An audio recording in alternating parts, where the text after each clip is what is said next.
Assalamu alaikum. Kitap o'qishman beri avlodlar to'rbetiga xush keldingiz.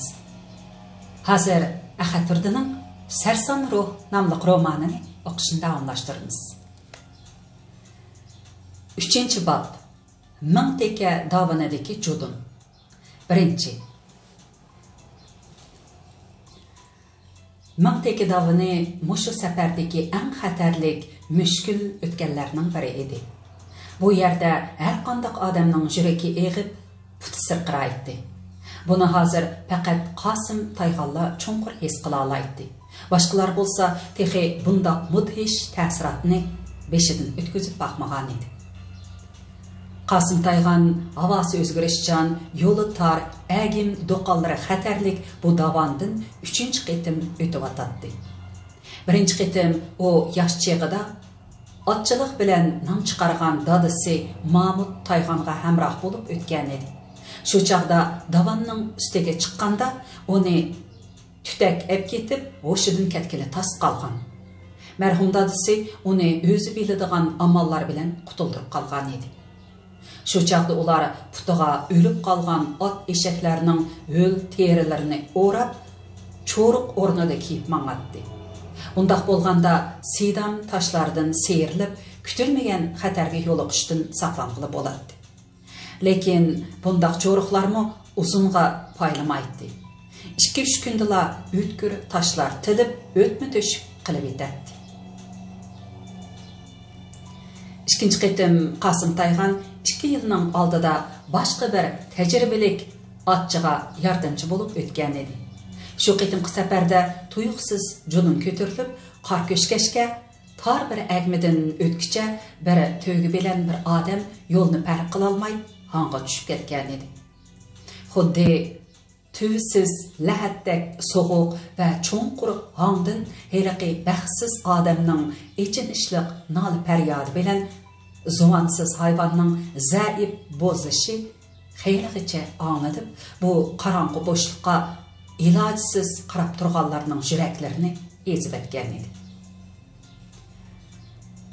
Shu ichinishliq ovoz bilan shu mudhish ko'rinish haligacha Qosim Tayxonning ko'z oldidan ketmaydi. U shu chaqdalar odamning jiniga tikilgan bundaq xatarli kasbdan qo'l uzib, yaxshi kiymisimi, aram xudo yashashni ko'ngli kutgan edi. Lekin dadisidan ayrilgandan keyin uyning yuki mushu birli o'g'ilning zimmasiga tushdi. Uning ustiga bu Qosim Tayxonning ot kasbi edi. Har qitim safarga chiqqanda qo'lga kiradigan pulmi oz emas edi. Eng muhimi, har qanday odam o'zining nima ish qilishidan, nada bo'lishidan qat'iy nazar, o'zining baxt peshonasiga putilganini ko'rmay iloji yo'q edi. Qosim Tayxonning qarashicha, bir odamning bu dunyodagi rizqi tugagan bo'lsa, u sehrgarlik qilib, qo'li munguzining ichiga kirib olsa-mu, Azroil hamon uning jonini olmay qo'ymaydi. Shunga bu dunyodagi insonlarning o'limi g'oyib, rizqi nada tugasa, omonat shu yerda topshiriladi.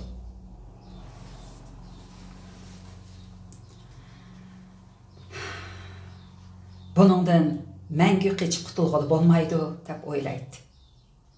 Qosim Tayxon ana shu aqida bilan bu xatarli kasbni yana davom qildi. Tog' davonlardan halqib, cho'l jazirlardan o'tdi. Chegara besib, Anjan, Buxoro ham Shamaylargacha bordi. Bu qitim mana shu ham safarlarning talabi bilan qutlug' safarga otlanib, ming teka davonadan 3-qitim o'tish oldida turadi. Davonga yaqinlashgan sari havo sovishga boshladi. Tog' tarafdan kelgan so'g'uq shamol ularni to'ndirib, dugdaytib etdi. Eng oldida ketayotgan Qosim Tayxon otning tizginini tortdi. Boshqalarmi uni cho'rdab to'xtadi. Qosim Tayxon beshiga salvar tomoq, putiga g'as-g'as o'tik kiyib olgan edi. Üstedeki çalı bula ashlangan kang yaqiliq postak juvidin do'shapning o'tkir hidi kelib turadi. U beliga to'gi yungidan to'qilgan bir so'yam kamlikdagi kaşa bağlab alğan edi. Qasım Tayğan həmsəfərlərinin varğın çıraylarına qarab mundaq dedi. Hər birlərinin səmigi silib qoyay. Davandakı səfər müşkül, xətərlik.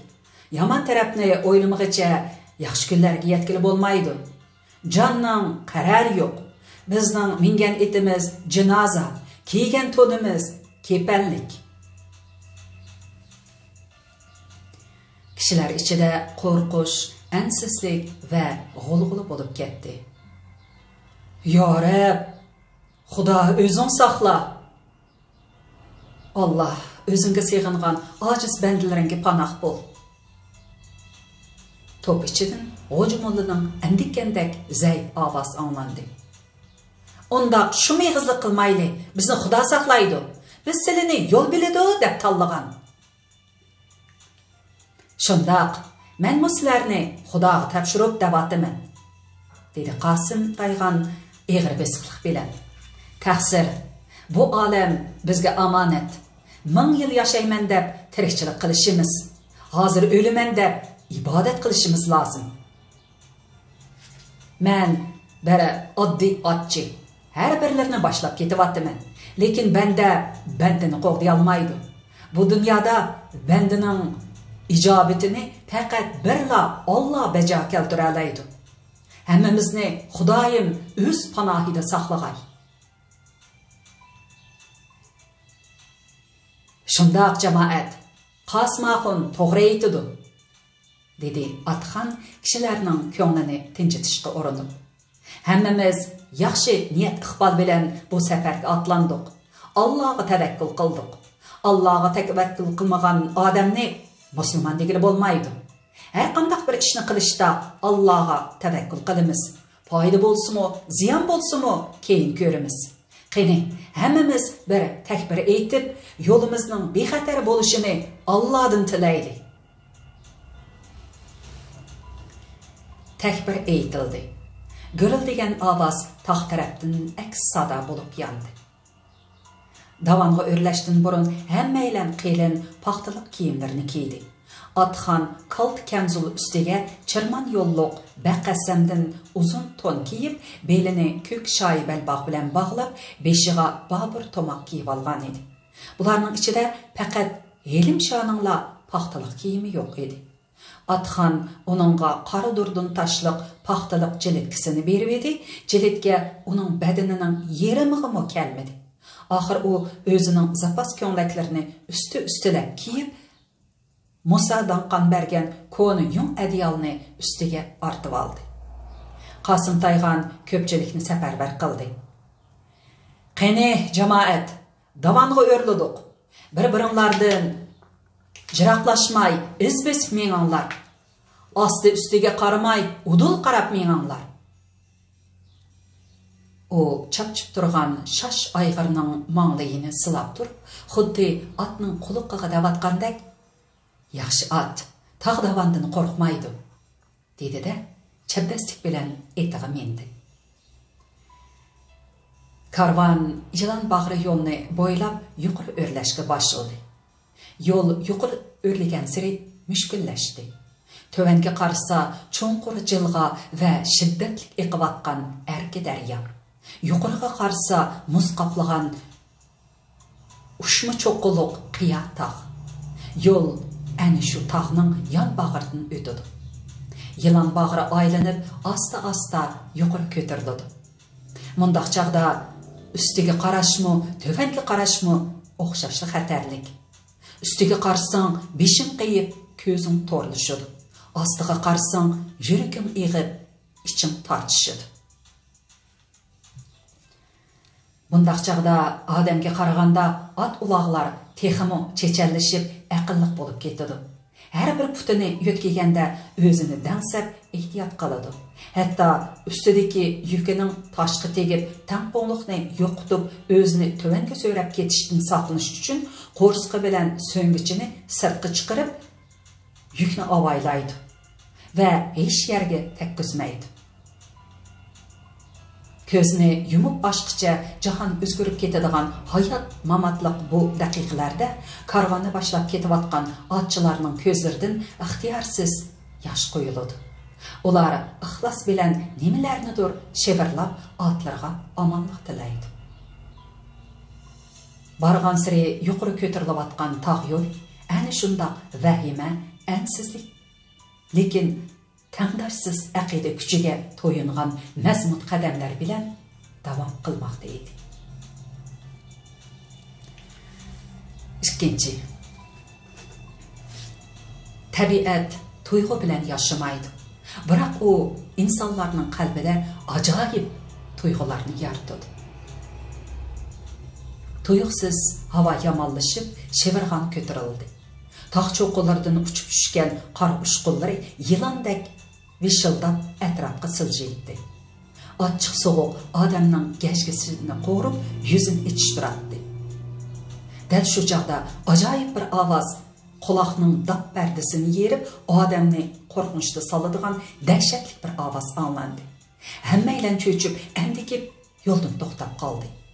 Heroq ovozning aks sadosi tog'lar orasidan qaytib kelib, yana bir qitim sarosini paydo qildi.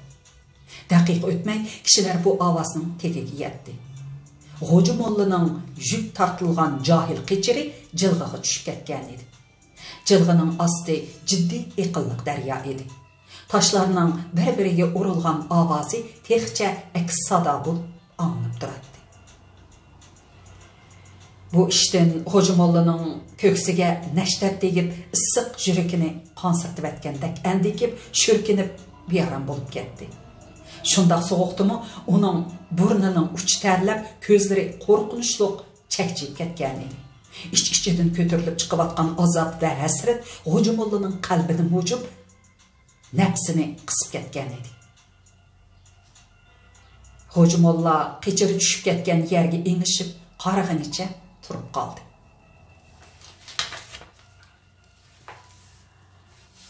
Onun yeniga Atxon bilan Qosim Tayxon keldi. Elim Shamu shu yerda edi. Ular siliq sipoy so'zlar bilan G'o'ji mollaga tasalli berdi. Ko'nglini yasadi, lekin G'o'ji molla ta'tirlik bilan qaqshashga boshladi. Bu bola qaza nima uchun menga keladi? Hey Xudo, ko'zing yo'qmi?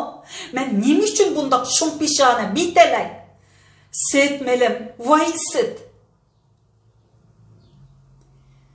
G'o'ji molla, undaq deb ketmisizlar. Har qandaq ish Xudoning irodasidan sirt bo'lmaydi, dedi Atxon uning shum eg'izidan norozi bo'lib. Helimi shukr qilsizlar. Mol tushib ketgan bilan Xudoga shukri o'zlari sog' salomat turlig'i. Hayotli bo'lsak, hamma narsa tepiladi. Menmi tushib ketsam bo'lamdi? Texini ta'tirlik qildi G'o'ji molla ochiqdan to'lg'inib. Zodi her birlarining meni ko'rarga ko'zlari yo'q. Bu mal bo'lmasa, men hajga qandoq boraman? Mening barliq topgan darginim shu tursa, uni Pokistonda suv qilib hajga bormoqchidim. Endi qandoq qilaman? Uningdan ko'ra mening shu yerda o'lgunim yaxshi. G'o'ji molla shu gaplarni qilibla ziyonga chidamay yig'lab ketdi. Yig'lagandimi azab ichida silkinib, go'yo o'zimi shu jilg'iga do'milab tushib ketayotgandek puklanib ketdi. Hammaylarning uning ichi og'ridi. Bo'libmi Helimsha cho'nqur hissashlik qildi. U jilg'iga tushib ketgan qichiri bilan malning balki daryoda iqib ketmay biror yerga ilinishib turib qelish ehtimoli borligini aytdi. Munda qilayli, dedi Qosim Tayxon oxir nima qilishini bilmay turib qolgan kishilarga qarab. Bu yerda uzoq turib berishga bo'lmaydi. Yo'lga qor tushib ketadi. Yana birer 100 qadam mansaq, kengroq bir Qopchig'ayga boramiz. Shu yerda turishga bo'ladi. Angacha shivirg'anmi to'xtab qolar, kunmi ichilib qolar. Shu chaqda bir nechimiz bu yerga kelib jilg'ini ko'zitib boqayli. Amaliyotdami buningdan boshqa chora yo'q edi. Ular G'o'ji mollaga yana tasalli berib, o'zlari bilan billa ilib mangdi. Tuyuqsiz yüz bergen bu köngülsiz işten teximi ansizchilikka tushgan kishilar har bir qadamni dangsib, avaylab besib, bir qadamdan olg'a silchidi. Tağavası tolımı sırlıq. Onun qachon tutulib, qachon ichiladiganligini hisoblash bakmi tez. Ba'zida daqiqa ichidagi o'zgarishlarmi odamni hayron qoldirdi. Baya ming teka davonidagi judun qandoq tez ko'tarilgan bo'lsa, yana shundoq tez besiqdi. Shivirg'an to'xtab, tutak tarqidi. Tağның bir çekisida chiroy ochgan ko'k osmonda illiq quyosh yana parladi. Bir necha soatdan beri ko'nglini vahima, ansizlik va judun qoplab olgan odamlarning birdinla dillari yo'rib, so'lg'in chiroylarga qizillik yugurdi. Putqollardimi yenidan kuch-quvvat paydo bo'ldi. Ular davonning yuqori qoptalidagi bir qopchig'ayda to'xtab, hardiq elishga boshladi. Qasım Tayğanның aytishicha, yo'lning xatarlik o'tganlari endi tugagan edi. Bayqi maslahat bo'yicha kun ichilgandan keyin bir necha aylan orqaga qaytib, G'o'ji mollaning qechiri tushib ketgan eliq yerga keldi. Bularning ichida dadisiga agishib kelgan Akbarmi bor edi. Ular jilg'ini ko'zatdi. Qasım Tayğan bilan Helimshahning burkut dinkidek o'tkir ko'zlari pastki daryoning levida to'xtab qolgan qechirning o'ligi bilan bir toy molni tasda ilg'a qildi. Rost, molning bir qismi turib qopti, dedi Qasım Tayğan o'ziga taqazoliq ichida talmirib turgan kishilarga qarab. Biroq jilg'iga tushish xatarlik. Tushgandimi molni qandoq elib chiqish kerak? Bir pas ig'ir sukunat hukm surdi. Demisimi jilg'iga tushish jonni olaqonga elib qo'yadigan qaram ish edi. G'o'ji molla bir chetda jilg'idan ko'zini uzmay, odamning ichi og'rig'idek bechora holatda shumshib turardi. Jilg'iga men tushay, dedi Helimshah qaddini rostlab. Uning vujudida aks etgan g'ayrat darhol yuziga tepdi. Hamsafarlar uningga hayronlik va qoyillik bilan qarab qoldi.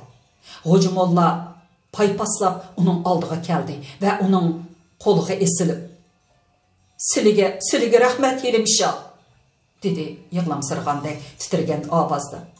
"Xudoyim sizga Hazrati Alining kuch-qudratini bersin." Helimshahning gusmasdek o'g'li oldida G'o'ji mollaning Jo'g'i kichik basti bayni arg'amoq yenidagi pisti kuchukdek ko'rinadi. "Rahmat etmisilimi bo'ladi", dedi Helimshah tabiiy kamtarlik bilan G'o'ji mollaning do'lisiga qiqib. "Bundaq yordam safardosh hamrohlarning orasida bo'lib turadi."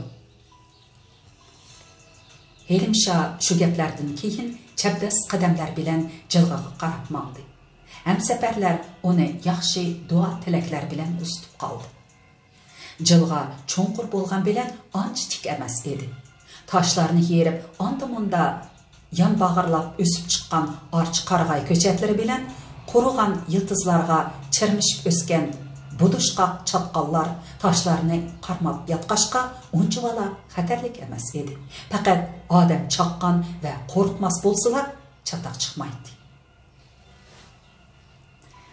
Helimshah xuddi tog' tekisidek chaqqonlik va ziyraklik bilan toshdan toshga sakrab, ba'zida o'z badanining ig'irligi bilan seyrilib, birdamda ko'zdan g'oyib bo'ldi.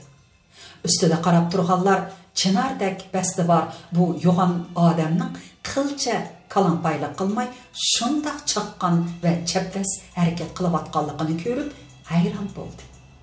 Buning ichida Akbar hayronlikdan eshib uningga bakmi qiziqdi. Helimshahning jasorati, irodasi va mardonligi uni maftun qildi.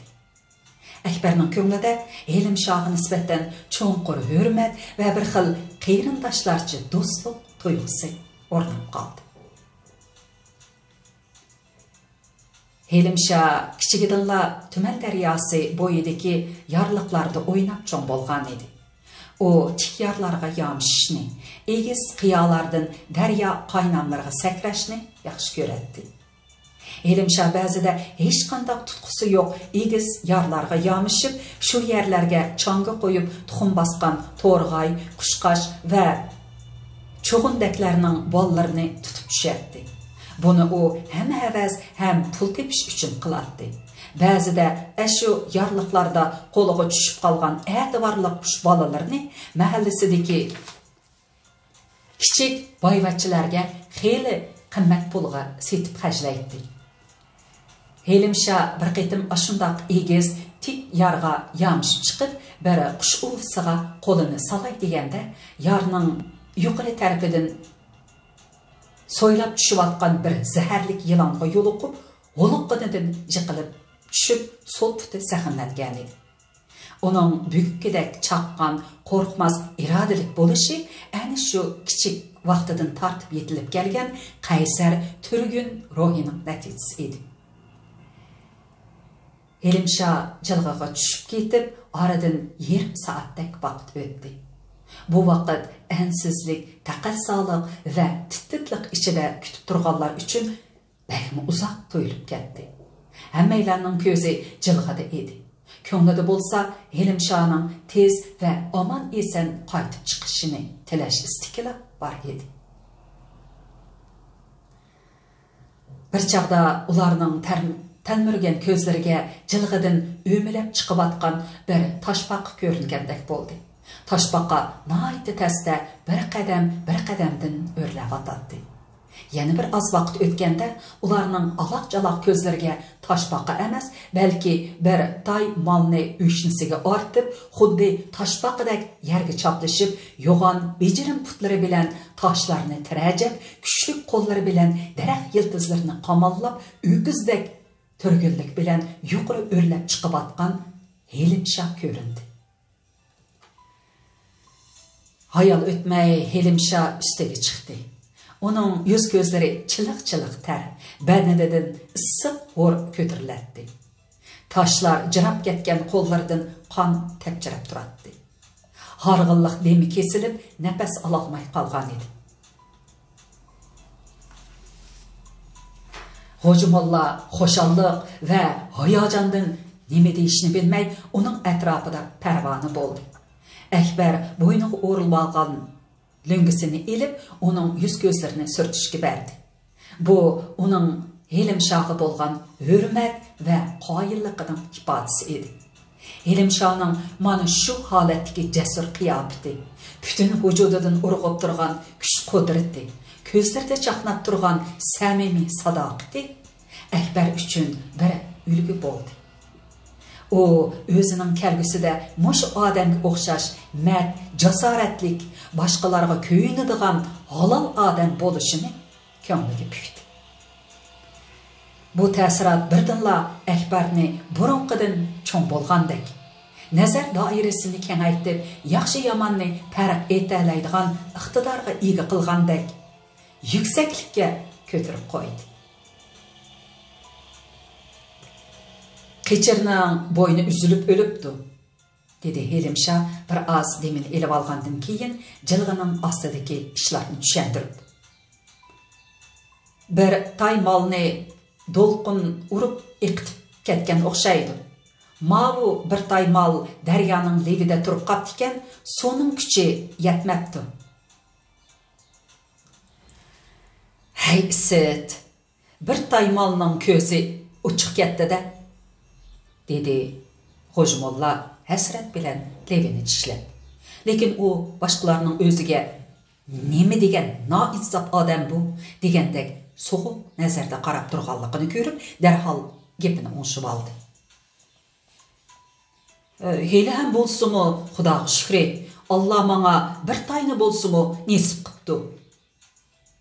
O shu gaplardan keyin qelin chipta bilan taylangan molni injiqlab ko'tirib edi. Chiptining osti tarafidan qoramtul, shilimshiq bir narsa sirg'ib eqishga boshladi.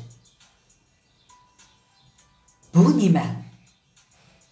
heliqi g'alati narsaga ko'zi tushgan Atxon hayron bo'lib so'rdi. Bu hech nima emas. Lekin Hoji Mollaning chiroyida g'uduqush, mangdash alomatlari aks etdi.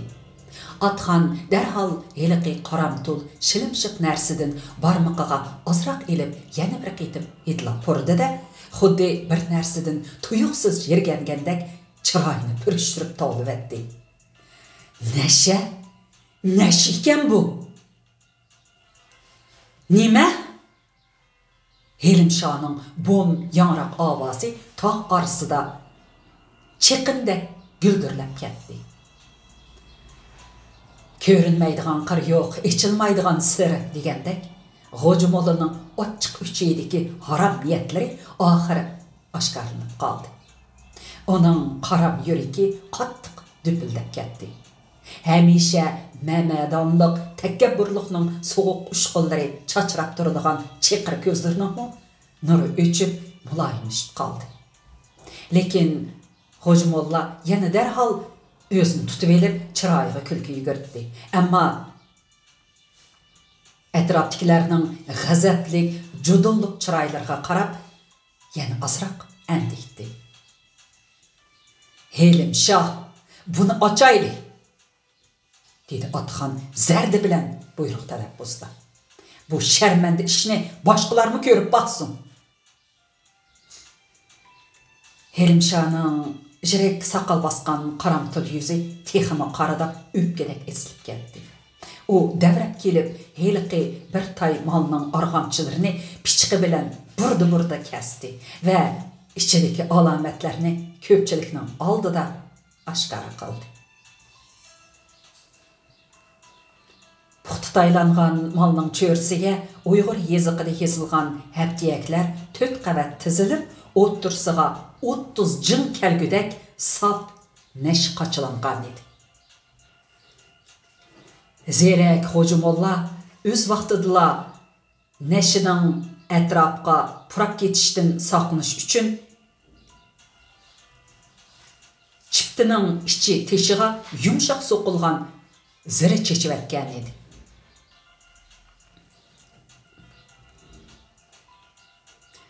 Mubada Allah'ның taqdiri bilan qechir jilg'iga tushib ketmay, bu davandan salomat o'tib ketgan bo'lsa, Hoji Molla bu nashlarni Ravalpindi yoki Karachida nurg'un pulga setib,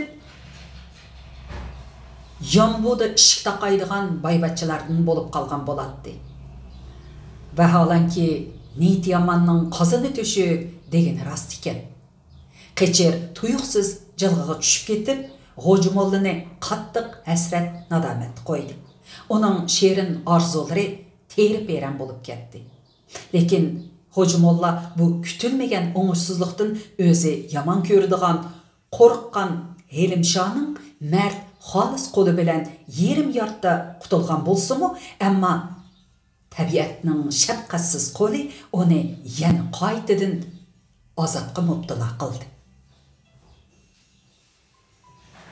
Jilg'iga tushib, daryo levida turib qolgan heliqi malning bir cheti xeyli uzoq vaqt suvga chilishib turg'ashqa, ichidagi nasha asta erib, ustiga chiqqanda sirg'ib eqishga boshlagan edi.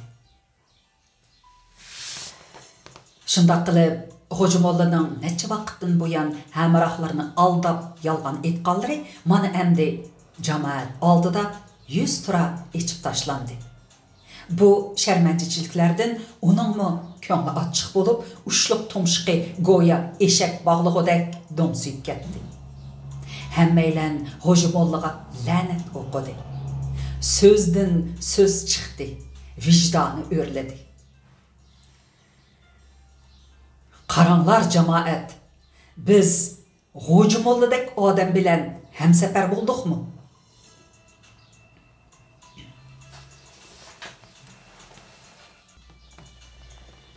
Dedi Musa Danqan ochiqida titrab. Uning beshida lapangshib turgan mahal tashliq salvat tumuqimi silkinib ketdi. Bundoq odamlarning tiriki nonga, o'liki kepanga ziyon. Qayerda haram qol bo'lsa, shu yerda barakat yo'q.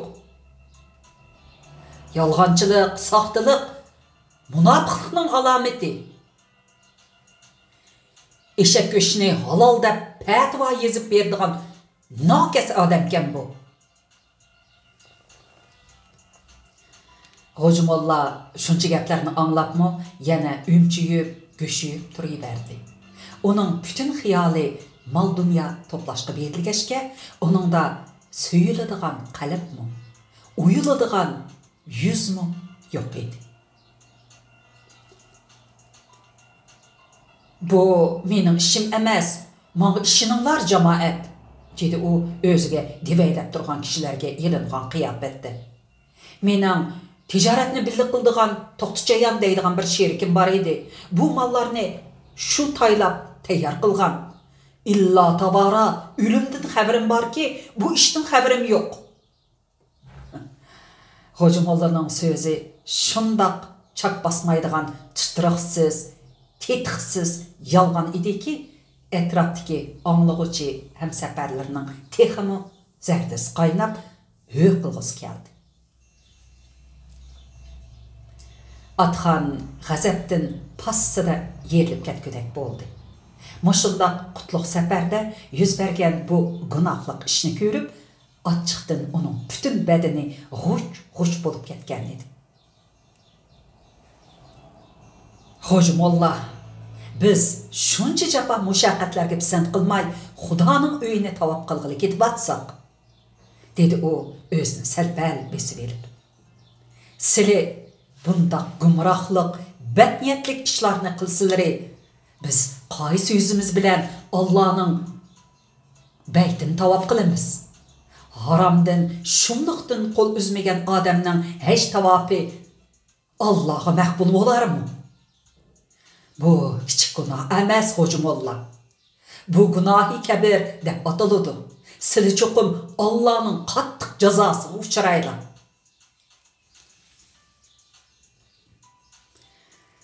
Helimshah Ho'jimollaning oldiga bir ikki qadam besib keldi. Uning surlik ko'zlari chakchaydi. Boyqi mehribonlik o'rnini endi kuchli qahr egillagan edi. Ovozimi qo'pollashib, o'ngan holda barqiradi. Sizlar meni mushu gunohlik ishga soldimi?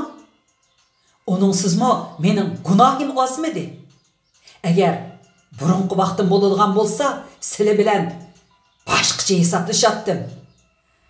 Xayr. Jojilarni Xudo bersin.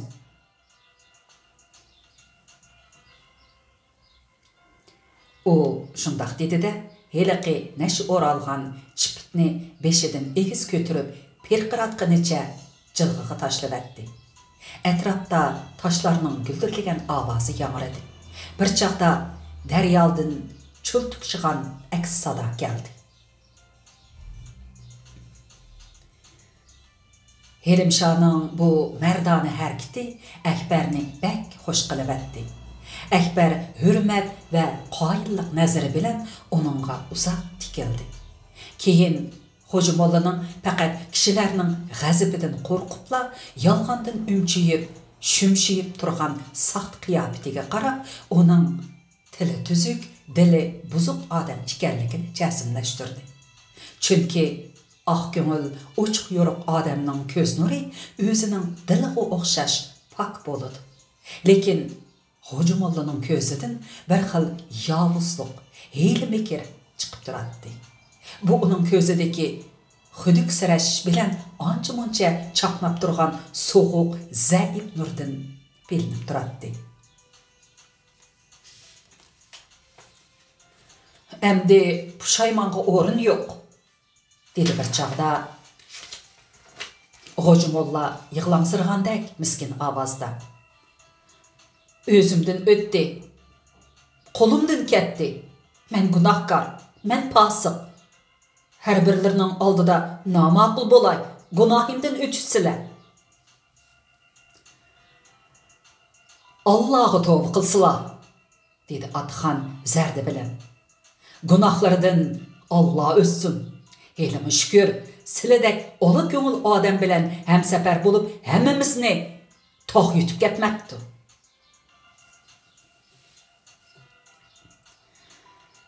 Tügmende doğulgan çaşkan güldürmamıdın korkmaydı degендek, Hoca Molla tasadübi aşkarlanıp qalgan bu şərməndi işlarını hiç qandaq ruhi azap tartmasdın, ağzının uçideki yalgan yavıdaq gap ve tövnamılar bilen ötközüp etdi.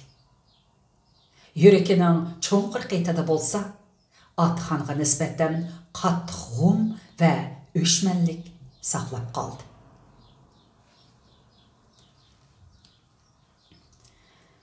Üçüncü. Karvan ming teke davanidan aman esen ötüp ketdi. Davanның bu tərəfi Pakistanның Kunjutxan degan bir bəklik rayon edi. Bu yer çoğ şəhərlərdən bəkmi yiraq, xilvat bolğaşqa məhəllələr köcüm, kişilər edi. Qasım Tayğan karvanni şu yerde toxtuturub aram aldırdı. Yerlik xalq yupurlup kelib, ular bilan arlışıp ketdi. Öňe qara, çaşları ösük, kiyimleri sangıl-sungul bu adamlarning taqturqi g'alita, ko'rinishi sürlük bolsumu, lekin ularning chiroyidan ah ko'ngil, mehribonligi chiqib turadi. Qap-qara müldir ko'zlari g'arazsiz chaqnaydi. Oppoq tishlari muloyim hijib turadi. Ularning put-qo'llari maynat, kiyimleri jul-jul, ma'sum ballari karvanni aralab, to'shqandek sakrab, qiy-chuv qilishib o'ynaydi. Bu balalar har xil ima-ishoralar bilan o'z yurtiga qadam qo'ygan bu xudolik mehmonlarni qarshi oladiganliklarini bildirishdi. Ular birdamda uylarga yugurib kirib chiqib, hammaylanga ussuzlik, tuxum ve yağı meyve qatarlıq narsalarni tarqatdi. Bularmı ta'sirlanib, ularga tuz, saranga, qand kezak qatarlıq narsalarni sovg'a qildi.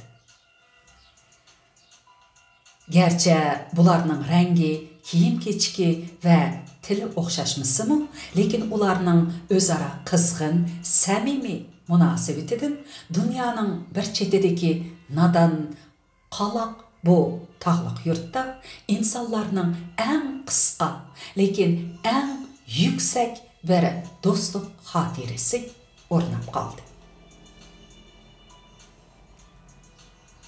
Karvan bu yerde bir gün turib qoldi. Atlarni dam oldirdi. Kam qutilarni to'liqladi. Ikkinchi kuni tong saharda qizg'in ruh bilan yo'lini davom qildi. Akbar bu günlerde Helimşah bilan obdan chiqishib qolgan edi. Ular yatsımı, mansımı bildi edi. Akbar uni o'z aksidek hurmat qilib, ko'nglidagi gaplarni aytadi. Umu Akbarning aqlliq, adablik bola ekanligini ko'rib, ufqi o'rnida ishkishib ketdi ve mundaq zerikishlik safarda yaxshi bir mungdaşçı tapqanligidan xo'shal edi. Ular bugunmi billa menib paranglashib ketib Qaramam sen, menmi qarab turib gunohkor bo'lib qoldim, dedi Helimşah oldingi kunlardagi ishlarini eslab. Ashu bir tay molni yudib jilg'idan chiqquncha nima o'yladim demamsan? Bütün bedenim chiliq-chiliq suv bo'lib ketdi. Shu chaqda men Xudoga nol qilib, ey Xudo, bedenimden iqibatkan muşu haram terlerim bilen burunqi gunohlarimning bir qismini bolsumu yuyivatgin deb özüm qilib atgan bu hodisani yaxshi ishdan xo'shal bo'lgan edim. Nadikini gunohimni yuyman deb ustilab gunoh ortib oldim. Bu senin gunohing emas, Helimşah aka, dedi Akbar onun ko'ngliga tasalli berib. Bu faqat bir uqishmaslik. Sen heliqi molni jilg'iga cho'rib etib, karamat ish qildingmi? Men shu chaqda xo'shalligimdan sening dumbanga minib olgudek bo'lib ketgan edim. Helimşah bir pas jim bo'ldi. Qo'lidagi asa o'rnida ishlatib kelabatgan cho'qatmoq bilan ütkining qo'njiga asta urib qo'yib, xuddi o'ziga o'zi so'zlayotgandek past ovozda mundaq dedi. Demisimi inson bolasi paydaga amroq keladi.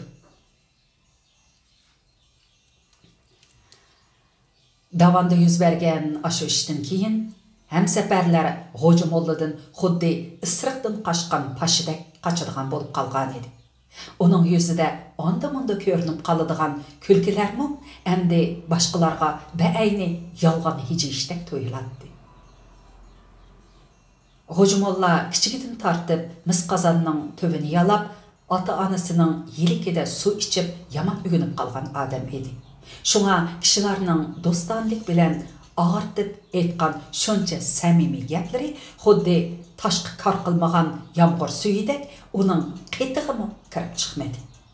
O ağzıda onu bu ne degan bilen ko'nglida o'ziga kelgan zo'r ziyonni o'ylab puchilanadi. Ashu dard alamdan keyin onun yüzü 2 kun ichida xuddi Şalvur meysinin qonchiqidek purlashib ketdi.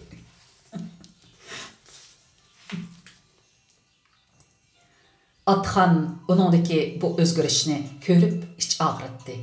Uni o'z gunohini o'ylab azoblanayotdi deb bilib, tuz ko'ngillik va ishko'yarlik bilan uning ko'nglini yasidi.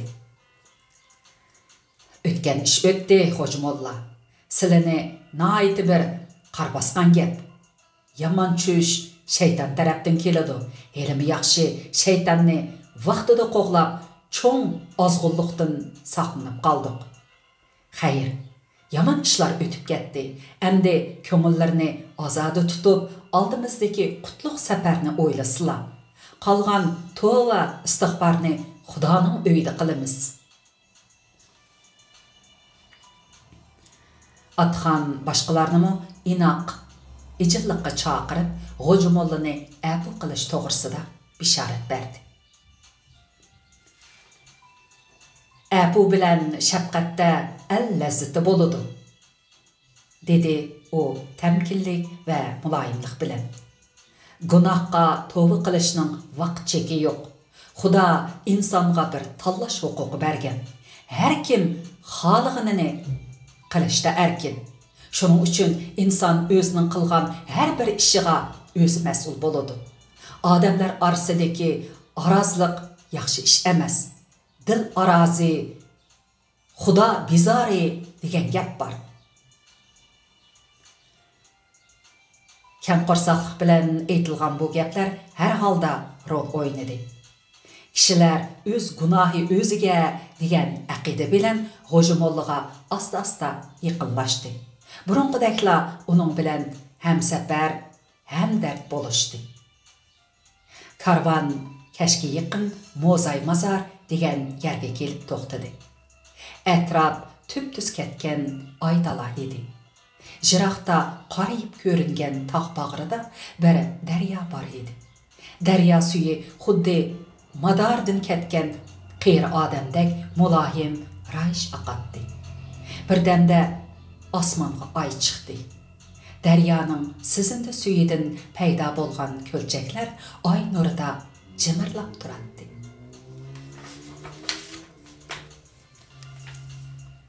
Lekin bu ko'ngillik havo uzoqqa bormadi.